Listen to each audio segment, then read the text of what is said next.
अस्तोर के हल्का 1 और 2 में जिसका भी मुकाबला होगा नून लीग के साथ, नॉन लीग के साथ शमस लोन का मुकाबला नून लीग के साथ, खालिद खुर्शीद का मुकाबला नून लीग के साथ। आप ये कहना चाह रहे हैं? बिल्कुल। आखिर आप क्या समझते हैं, क्या शफकत की इन बातों से आप एग्री करते हैं? मैं किसी तकरीर कर लेता हूँ और बिल्कुल ठीक कह रहे हैं, और शफकत इन मामलों पे मुझसे बेहतर जानते हैं।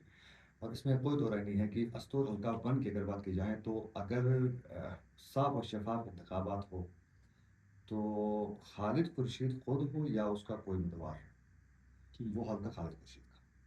बिल्कुल इस बात से agree। मैं उसका बहुत बड़ा नाकिद रहा हूँ, लेकिन ये सहाफती बहुत बड़ी खयानत होगी, बिल्कुल ऐसा ही है।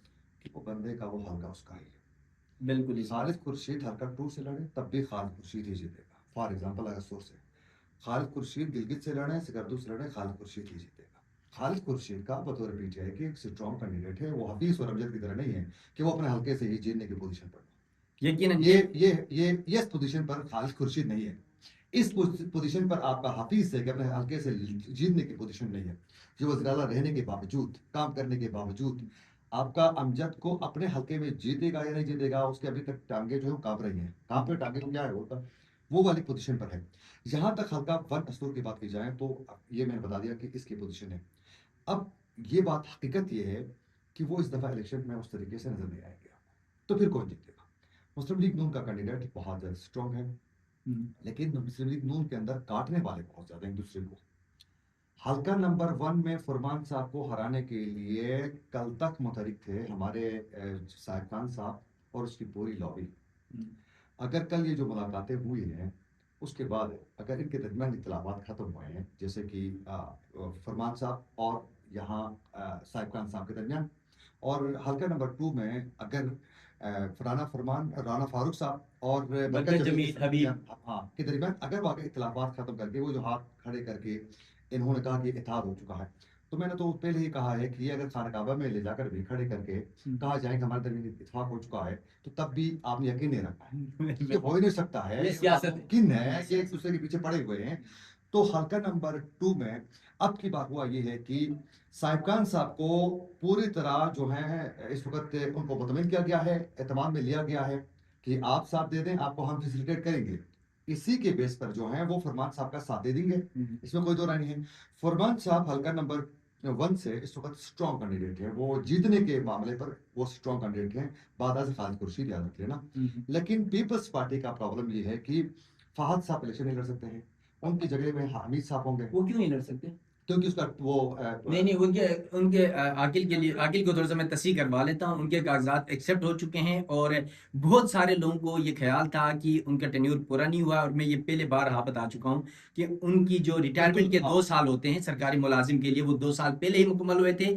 वो वहां पर पोलो खेल रहे थे उस टीम के साथ, वहां पर वो रिटायरमेंट के बाद भी इंडेक्ट थे, तो इस वजह से लोगों का ये तासुर था कि शायद वो नायल हो जाएंगे, लेकिन उनकी रिटायरमेंट उससे पहले थी, तो वो अब एल हो चुका है। उसके बावजूद भी पीपल्स पार्टी तीसरी पोजीशन पर ही है। और हल्के में मसला ये है कि डॉक्टर अब्बास साहब ने भी पीपल्स पार्टी ज्वाइन कर चुका था और उसकी भी ख्वाहिश है क्योंकि अरसे दराज से वो भी सियासत करते हैं और उनका भी हक तो बनता है, इसमें दो राय नहीं है। लेकिन ये है कि वो उसको भी नजरअंदाज कर रहे हैं, फिर इसके बाद इबादत साहब को भी कर रहे हैं, तो वहां पीपल्स पार्टी की पोजीशन नहीं बन रही है। हल्का नंबर 2 की बात की जाए तो हल्का नंबर 2 में बिल्कुल शफकत ने जो कहा कि कल बिलखुसूस शाह साहब के बेटे जिस तरीके से शबीउल हसन की जो प्रेस कॉन्फ्रेंस थी उसके बाद चीज़ें बहुत वाज़ेह हो चुकी हैं।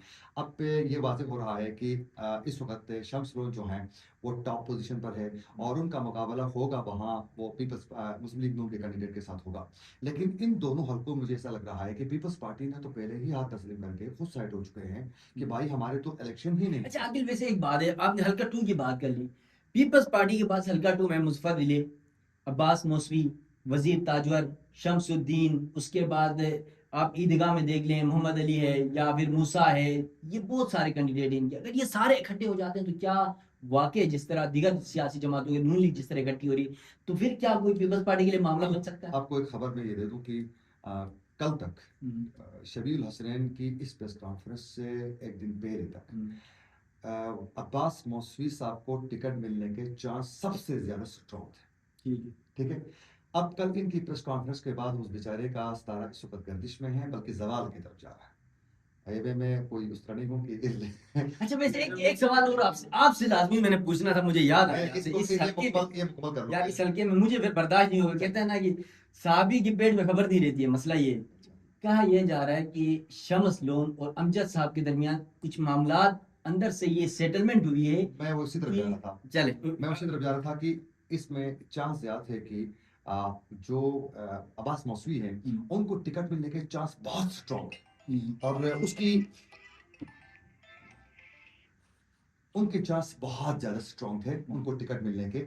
क्योंकि उसकी वजह ये थी कि यहाँ हल्का नंबर 2 से मुस्फर रेले के फाइनेंशियली क्राइसिस की वजह से उन्होंने भी उनके साथ थोड़ा कंप्रोमाइज किया था। और जो अपना वहाँ से हैं बौंजी से नसीर साहब जो हैं उनकी भी पोजीशन थोड़ी स्ट्रॉन्ग नहीं थी। और फिर साथ साथ दुनिया से जो हैं कैंडिडेट उन्होंने ऑलरेडी पीपल्स पार्टी छोड़कर कुछ इश्यूज क्रिएट हो चुके तश्कील थे। वाले तश्कील वाले शमसुद्दीन साहब ने भी गुज़िश्ता इनके इलेक्शन में छोड़ दिया था साथ पार्टी। इनके साथ उसकी पूरी फैमिली ने अब्बास मौसवी का साथ देने के हवाले से यकीन दहानी करवाई थी। अब्बास मौसवी का सितारा स्ट्रॉन्ग था, लेकिन अमजद एडवोकेट साहब की ये ख्वाहिश थी कि वहां किसी अहले सुन्नत के कैंडिडेट को टिकट दिया जाए, वो जीत जाएगा। लेकिन यहाँ मेहदी शाह साहब का जो ग्रुप है और वफाक से अब्बास मौसवी के नाम पर ज्यादा से ज्यादा जो है वो राय दी जा रही थी, तो अब्बास मौसवी का नाम बहुत स्ट्रॉन्ग था। शबीउल हसनैन के इस प्रेस कॉन्फ्रेंस के बाद अब ये वाजे हो गया कि भाई अब्बास मौसवी को टिकट मिलने के चांस बहुत कम है। मेरे जराये के मुताबिक तकरीबन मतलब अमजद अमजद और शम्स लोन की जो प्लानिंग है वो कामयाब होती है। कामयाब। अब उसमें ये है कि जाहिर है कल को अगर वज़ीर-ए-आला कैंडिडेट बन जाता है अमजद एडवोकेट साहब, तो वहाँ वोटिंग होगी, तो वहाँ यकीन दहानी की शम्स भाई ने ये कहा है कि भाई देखें मैं तो कभी भी हफीज को वो वोट नहीं दे सकता हूँ, मैं तो आपको ही वोट दे दूंगा। तो यहाँ इसके लिए ये भी मालूम है अमजद एडवोकेट को कि भाई शम्स लोन जो है हल्के का स्ट्रॉन्ग कैंडिडेट है, तो इसके साथ टकराव मेरे लिए फॉर लॉन्ग टर्म किसी सूरत बेहतर नहीं है असेंबली के अंदर भी। तो वो सॉफ्ट कार्नर उनके लिए जरूर है, लेकिन यहाँ मुस्लिम लीग नून के कैंडिडेट के हक में भी है और अब्बास मौसवी के बिल्कुल हक में नहीं है अमजद एडवोकेट साहब। अच्छा तो अब कहानी ये बन रही है कि अब दो चीजें हो रही हैं हल्का नंबर 2 में पीपल्स पार्टी के कैंडिडेट को लेकर। या तो मुजफ्फर रिले को कुर्बानी का बकरा बनाया जाएगा, उसको ग्राउंड में लाने की कोशिश की जा रही है। और फिर इसके साथ साथ ताजवर साहब के चांस तो ज्यादा नहीं है। अच्छा, मतलब ताजवर साहब को बहुत ज्यादा लोगों का तो ये तासुर था कि शायद नहीं, ताजवर साहब को ताजवर साहब। टिकट मिल जाए, क्योंकि इत्तेहाद गिरकोट असल में तोड़ना है अगर मुस्लिम लीग ने उनको तोड़ना है, तो ये प्लानिंग भी है। आखिरी सवाल है, बहुत ज़्यादा वीडियो लंबी हो गई। क्या समझते हैं गिलगित बल्तिस्तान इंतखाबात में वफाक का इंटरफेयर इस दफ़ा, क्योंकि वफाक में भी इस वक्त सियासी जो जमातें हैं तमाम लोगों की कोलिशन हुकूमत है, माजी की तरह का हाल नज़र नहीं आ रहा है, फिर भी क्या लगता है कि वफाक का वहाँ पर अमल दखल होगा? बिल्कुल है ना। आप खुद देखें अमीर मुकाम साहब पहले तो नहीं लग रहा था नून लीग का, 3-4 महीने पहले। अभी लास्ट महीने में भी देखें आप नून लीग के इधर जो और नवाज शरीफ ने खुद इजलास बुला लिया, फिर उसकी तकरीर देखें हमने ये भी कह लिया ये किया वो किया।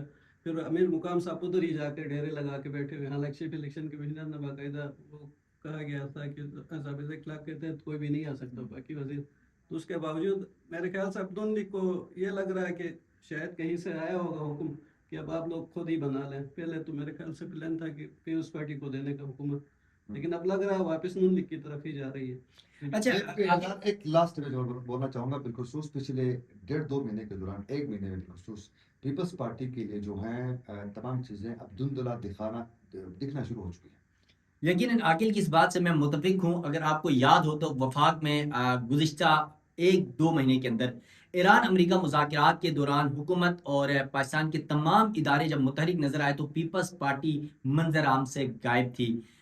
जरदारी साहब पाकिस्तान के सदर हैं, वो सिंध में बैठकर किसी निजी तकरीबात में मसरूफ़ थे।